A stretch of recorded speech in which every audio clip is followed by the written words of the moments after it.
ठंडी रोटी, इसका क्या मतलब है, ये कहानी क्यों आई है, चलो स्टार्ट करते हैं।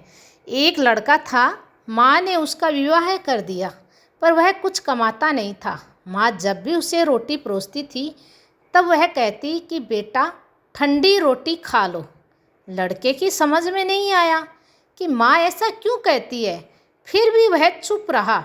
एक दिन माँ किसी काम से बाहर गई तो जाते समय अपनी बहू को कह गई कि जब लड़का आए तो उसको रोटी परोस देना और रोटी परोस कर कह देना कि ठंडी रोटी खा लो। उसने अपने पति से वैसा ही कह दिया तो वह चिढ़ गया कि माँ तो कहती ही है, और वह भी कहना सीख गई। वह अपनी स्त्री से बोला कि बता रोटी ठंडी कैसे हुई, रोटी भी गर्म है, दाल साग भी गर्म है, फिर तू ठंडी रोटी कैसे कहती है।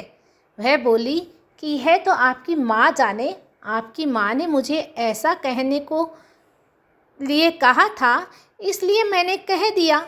वह बोला कि मैं रोटी नहीं खाऊंगा, माँ तो कहती ही थी, तू भी सीख गई। माँ घर आई तो उसने बहू से पूछा कि क्या लड़के ने भोजन कर लिया। वह बोली कि उन्होंने तो भोजन किया ही नहीं, उल्टा नाराज़ हो गई। माँ ने लड़के से पूछा तो वह बोली कि माँ तू तो रोज़ाना कहती ही थी कि ठंडी रोटी खा ले और मैं सह लेता था, पर अब यह भी कहना सीख गई, रोटी तो गर्म होती है, तू बता कि रोटी ठंडी कैसे है। माँ ने बेटे से पूछा कि ठंडी रोटी किसको कहते हैं, तो बेटा बोला माँ सुबह की बनाई हुई रोटी शाम को ठंडी होती है, बासी रोटी ठंडी है, ताज़ी रोटी गर्म होती है।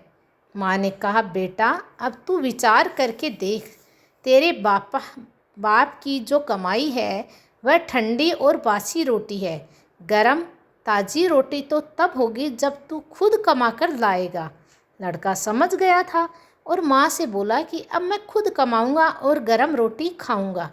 इस कहानी से यह शिक्षा मिलती है कि विवाह के बाद ठंडी रोटी नहीं खानी चाहिए, अपनी कमाई की रोटी खानी चाहिए। इसलिए विवाह तभी करना चाहिए जब स्त्री का और बच्चों का पालन पोषण करने की ताकत हो।